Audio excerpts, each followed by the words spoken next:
নমস্কার আমার সকল বন্ধুরা। এবারে আসছি আমার এই ট্যুরের সবথেকে বেশি পছন্দের ফলসটি ভ্রমণের সম্বন্ধে। এই ফলসের নাম হলো পডেম ফলস। আমি যেদিন প্রথম এই ফলসটাকে কোনো এক জায়গাতে বা কোনো এক ছবিতে দেখেছিলাম, সেই দিনই এই ফলসটার আমি প্রেমে পড়ে গেছিলাম। মনে মনে এই ফলসে আসার জন্য আমি প্রায় পাগল হয়ে পড়েছিলাম যে কবে যাব। আমার এইবারের এই মেঘালয় ট্যুরে আসার কারণ যে সমস্ত ফলসগুলো দেখার, তার মধ্যে এই পডেম ফলসই হলো সবার মধ্যে 1 নম্বর। মেঘালয়ের হয়তো সবকটা ফলসই দারুণ সুন্দর দেখতে, কিন্তু আমার কাছে বা আমার মনে হয় যে তাদের সবার মধ্যে এই পডেম ফলসই হলো সৌন্দর্যে সবার থেকে একদম প্রথমের দিকে।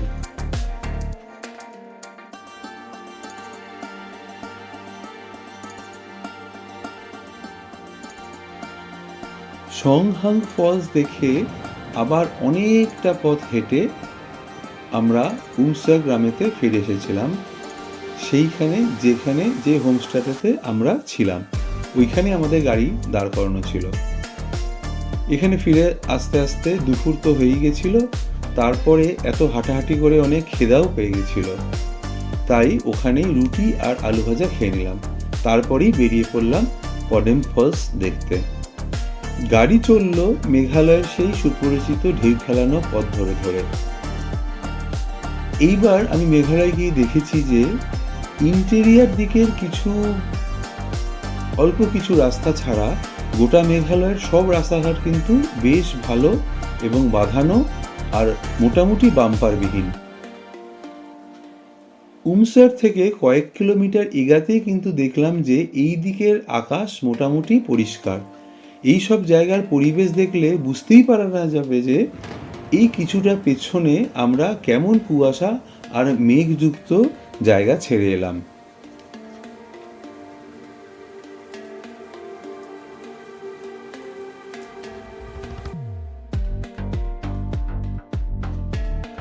আগের ফলসগুলোকে তো তেমন ভালোভাবে বা পরিষ্কারভাবে দেখতেই পাইনি, তাই মনে মনে তখন উপরওয়ালাকে খুব ডাকছিলাম যে ঠাকুর, এবার তো আমি আমার সব থেকে প্রিয় ফলসটাকে দেখতে যাচ্ছি, এখন অন্তত পরিবেশটাকে পরিষ্কার করে দাও, নয়তো কিভাবে এত সুন্দর ফলসটাকে চোখের সামনে দেখব। আর ওরকম যদি কোনো কুয়াশা আর মেঘ হয়ে থাকে, তাহলে তো কোনো ফলসই ঠিকঠাক করে আর দেখতে পাবো না। যাই হোক, ভগবান আমার কথা শুনেছিলেন হয়তো, তাই মনটা একদম খুশিতে প্রচুর আনন্দতে ভরে গেল। আমি দেখতে পেলাম সামনে যে আমরা যখন পডেম ফলসের যত কাছাকাছি এগিয়ে চললাম, চারিদিকটা একদম পরিষ্কার হয়ে গিয়েছে। ভগবানকে অনেক অনেক থ্যাঙ্কস দিলাম।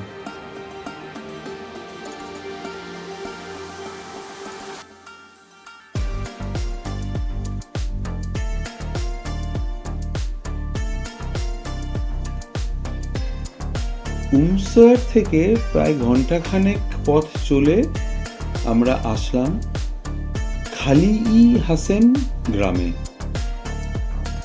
এইখানেই রয়েছে আমার সব থেকে প্রিয় পডেম ফলস। আমি কিন্তু জানি না এই নামটা ঠিকঠাক করে বললাম কিনা। নামের উচ্চারণটা বা বানানটা আমি লিখে রেখেছি ডেসক্রিপশন বাক্সে, আপনারা দেখে নেবেন। জায়গাটার নাম হয়তোবা খালি-ই হাসেম গ্রাম।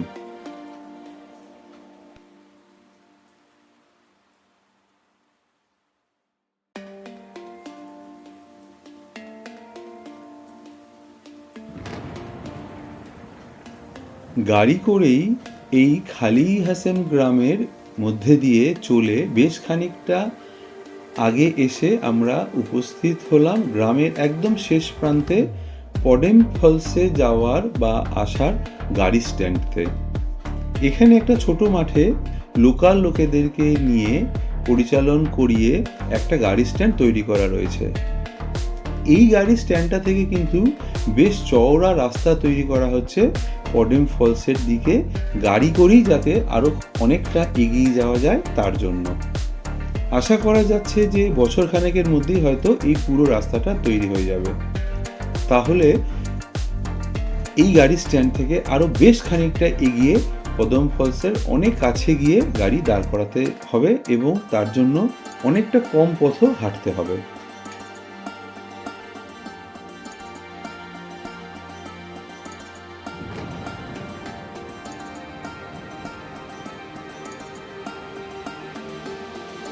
এখানে এই স্ট্যান্ডে আমাদের গাড়ি রাখার জন্য 50 টাকা দিতে হলো, আর শুধু আমার জন্য ফলসে প্রবেশের মূল্য 50 টাকা দিতে হলো। গাড়ির ড্রাইভার আর গাইডের জন্য কোনো চার্জ লাগলো না। এই স্ট্যান্ড থেকে পথটা নিচের দিকে অনেকটা এঁকে বেঁকে নেমে গেছে। ওই তৈরি হতে থাকা রাস্তা দিয়ে প্রায় 1 কিলোমিটার মতো সামনের দিকে নেমে যেতে হবে। আমি তো গাড়ি থেকে নেমেই সামনের দিকে হাঁটা শুরু করে দিয়েছিলাম, কারণ আমার তো আর তর্স হয় না, কারণ কতক্ষণে যে আমি পদম ফলস দেখব। আমার এত আকাঙ্ক্ষিত এই ফলস দেখার জন্যই আমি এত দূরে এসেছি। এইখানে এই তৈরি হওয়া যে রাস্তাটা আছে, অর্থাৎ তৈরি হচ্ছে যে রাস্তাটা, সেই রাস্তা দিয়ে প্রায় 1 কিলোমিটার মতো নেমে এসে দেখলাম যে এক জায়গাতে রাস্তাটা শেষ। ওখান থেকে কিন্তু সামনের দিকে চলার বা যাওয়ার কোথাও কোনো রকম কোনো পথ নির্দেশ বা কোনো রকম রাস্তাও করা নেই। আর এই সময়তেই তো গাইডের আসল প্রয়োজন হয়। এইখানে এবার ইয়াসো আমাকে পথ দেখালো, আর ওই ইয়াসোর দেখানো পথ ধরেই আমি সামনের দিকে এগিয়ে চললাম।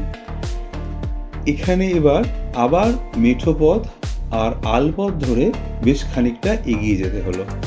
কিছুটা এগিয়ে গিয়ে দেখতে পেলাম সামনে একটা একদম শান্ত হয়ে বয়ে চলা নদী।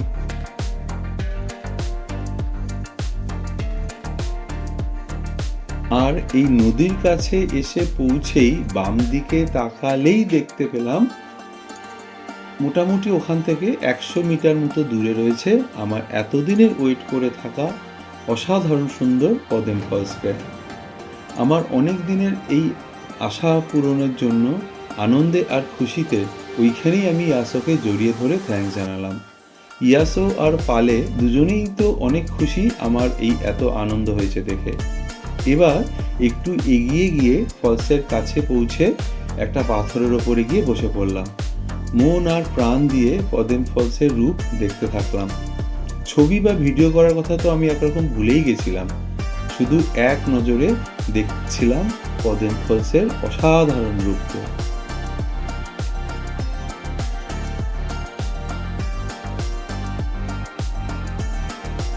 আমার সম্বিত ফিরল পালের ডাক শুনে। ওরা আমাকে এসে বলল যে স্যার, আজকেই কিন্তু আমাদেরকে আরও 2টো ফলস দেখতেই হবে, তাই এখানে অনেক বেশি সময় নষ্ট করা চলবে না, নয়তো সন্ধ্যা হয়ে যাবে। সন্ধ্যা হলে এই পরের ফলস দুটোকে দেখতে পাবো না। এদিকে আমার মন তো এখান থেকে যেতে ইচ্ছাই করে না। যদিও এই ফলস দেখেই আমার মন ভরে গেছে, তাও এর পরের ফলসগুলোকে দেখা তো আর ছাড়া যাবে না। তাই এবারে ছবি আর ভিডিও তোলার দিকে মন দিলাম। প্রচুর ছবি তুললাম এখানে। পালে আর ইয়াসো দুজনেই দারুণ দারুণ ফটোগ্রাফার। আমি না চাইতেও ওরা আমার প্রচুর ছবি আর ভিডিও তুলে দিল। এখান থেকে যতই আমার মন যেতে না চাক, কিন্তু তাও পালের কথাতেই এখান থেকে বিদায় নিলাম, আবার পরের ফলস দেখবো বলে। আমার এতদিনের যে শখ ছিল বা মনের মধ্যে যে আশাটা ছিল পদম ফলস দেখার, এইখানটা দেখলেই আমার মনে হলো যে আমি আমার সমস্ত রকম ফলস দেখার আনন্দটা পেয়ে গিয়েছি।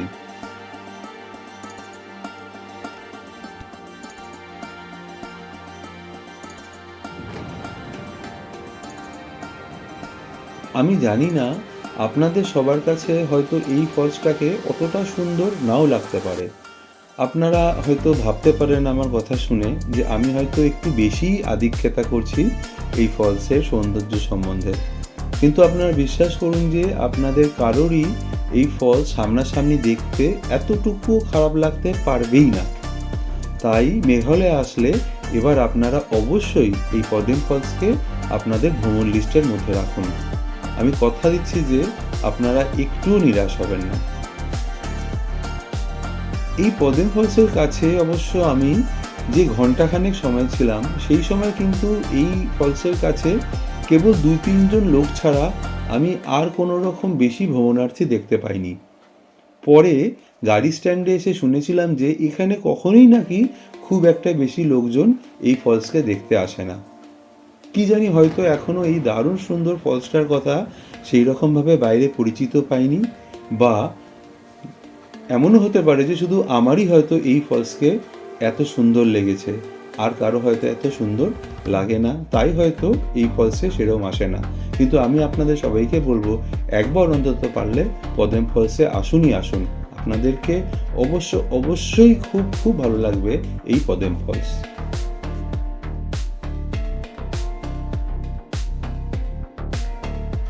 কোনো রকমে যদি আপনি এই খালি হাসেন গ্রামে পৌঁছে আসতে পারেন বা পৌঁছে যেতে পারেন, তাহলে হয়তো ওখান থেকে এই ফলসটা পর্যন্ত পৌঁছতে গাইড ছাড়া খুব একটা অসুবিধা হবে না। একটা আইডিয়া করে নিতে পারবেন যে কোথায় ফলসটা রয়েছে। কিন্তু আমি তো বলবোই যে গাইড থাকলে সবসময় খুব ভালোভাবে এবং সহজভাবে সমস্ত রকম ফলসগুলোতে পৌঁছতে কারোর কোনো রকম কোনো অসুবিধা হবে না। আর ভবিষ্যতে যদি এই রাস্তাটা তৈরি হয়ে গিয়ে থাকে, যে রাস্তাটা এখন তৈরি হচ্ছে, তাহলে তো ওই গ্রাম থেকে পদেম ফলস পর্যন্ত আরও অনেকটা, প্রায় 1 কিলোমিটারের বেশি পথ আপনার গাড়ি করেই চলে আসতে পারবেন। এই পথটা আর হেঁটে আসতে হবে না।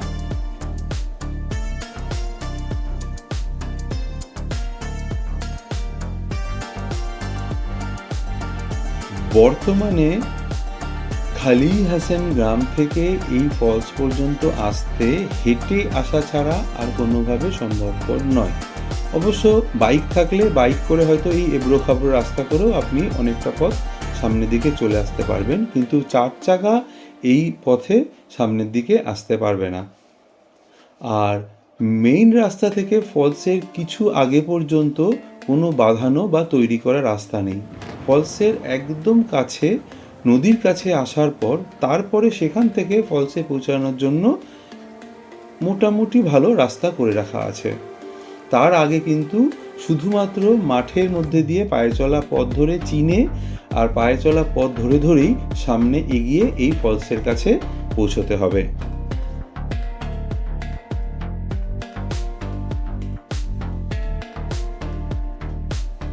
এই ফলস আসতে খালি হাসেম গ্রাম থেকে এই পর্যন্ত কিন্তু কোনো রকম পথে দোকানপাট বা পানীয় জলের ব্যবস্থা নেই। কিছু কিছু দোকানপাট রয়েছে ওই খালি হাসেম গ্রামতে। এই গোটা অঞ্চলে কোথাও কোনো টয়লেটের ব্যবস্থাও নেই। ফলসে ঢোকার জন্য চার্জ সেই আগেই ওই গ্রামের স্ট্যান্ডেই আপনাকে দিয়ে আসতে হবে, সেটা হলো 50 টাকা। পুরো এলাকাতে মোবাইল বা ক্যামেরা নিয়ে যেতে কোথাও কোনো রকম কোনো বাধা নেই, কোথাও ছবি তুলতেও কোনো রকম চার্জ লাগে না। এই অঞ্চলে দেখলাম জিওর নেটওয়ার্ক আর এয়ারটেলের নেটওয়ার্ক, দুই নেটওয়ার্কই খুব ভালো রকমভাবে রয়েছে, বাকি আর অবশ্য কোনো রকম কোনো নেটওয়ার্ক নেই। ফলসের কাছাকাছি প্রাকৃতিকভাবে থাকা বড় আর ছোট পাথরগুলোর ওপর বসে বিশ্রাম নেওয়া ছাড়া আর কিন্তু কোথাও কোনো রকম বিশ্রাম নেওয়ার ব্যবস্থা নেই। এই ভরা বর্ষাতে ফলসে মোটামুটি জল রয়েছে দেখলাম। স্থানীয় লোকেদের কাছে শুনলাম যে বর্ষা ছাড়াও সারা বছরই এই ফলসে অল্প হলেও জল থাকেই। তাই এই ফলস ঘোরার জন্য সবথেকে ভালো সময় বর্ষাকাল হলেও বছরের বাকি সময়তেও এই ফলস আপনি ঘুরতে আসতেই পারবেন।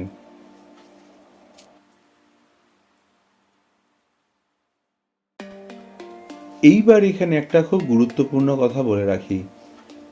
আমি নোটিশেও দেখেছি, প্লাস এখানেও শুনলাম এই ফলস নাকি রবিবার বন্ধ থাকে। ছুটির দিনে এমন একটা সুন্দর ঘোরার জায়গা বন্ধ রাখার কী যে কারণ হতে পারে তা স্থানীয় লোকজনকে আমি জিজ্ঞাসাও করলাম, কিন্তু কেউই এর কোনো সদুত্তর দিতে পারল না। অবশ্য আমি এটাও দেখলাম যে কেউ যদি রবিবারে এখানে পৌঁছে যায় ওই ফলস দেখার জন্য, তবে কেউ কি করে ওই সমস্ত দর্শনার্থীদের এই ফলস দেখা যে আটকাবে সেটাও আমি বুঝতে পারলাম না। কারণ এখানে নেই কোনো ফলসের গেট, বা নেই কোনো ফেন্সিং বা নেই বাধা দেওয়া কোনো রকম কোনো কিছু। তাই কেউ যদি এখানে এসে পড়ে, আমার মনে হয় না কেউ ওখান থেকে ফলস না দেখিয়ে তাদেরকে ঘুরিয়ে পাঠিয়ে দেবে। তবুও আপনাদেরকে বলি যে যেহেতু ওখানে রবিবার এটা ছুটির দিন হিসাবে দেখিয়ে রাখা আছে, তাই এখানে আসার আগে আপনারা দিনটা একটু বুঝে শুনেই এখানে আসবেন।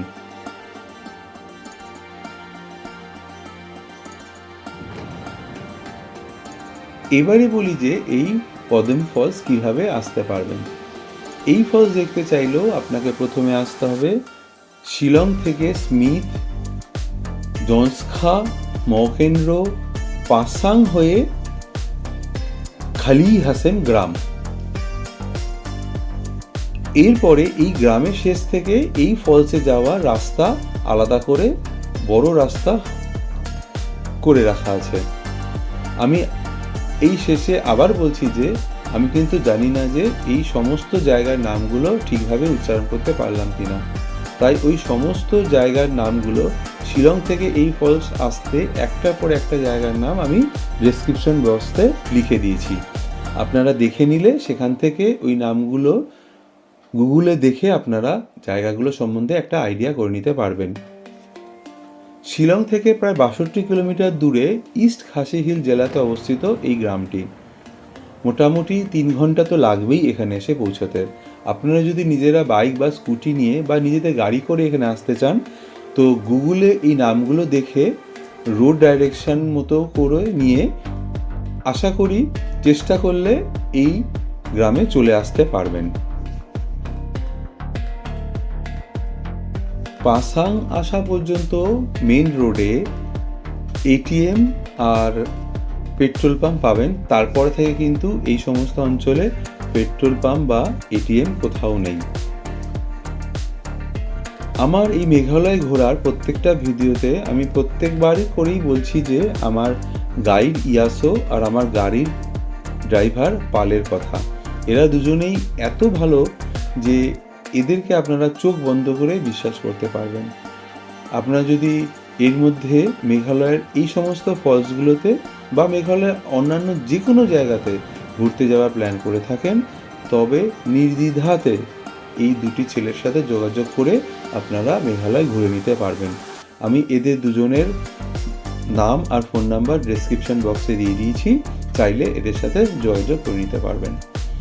আর এরা সবথেকে ভালো আরেকটা জিনিস যে এরা দুজনেই খুব ভালো ফটোগ্রাফারও।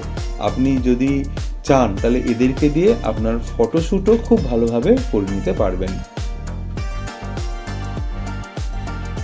তো এই ছিল আমার পদ্ম ফলস ভ্রমণের খুঁটিনাটি সমস্ত তথ্য।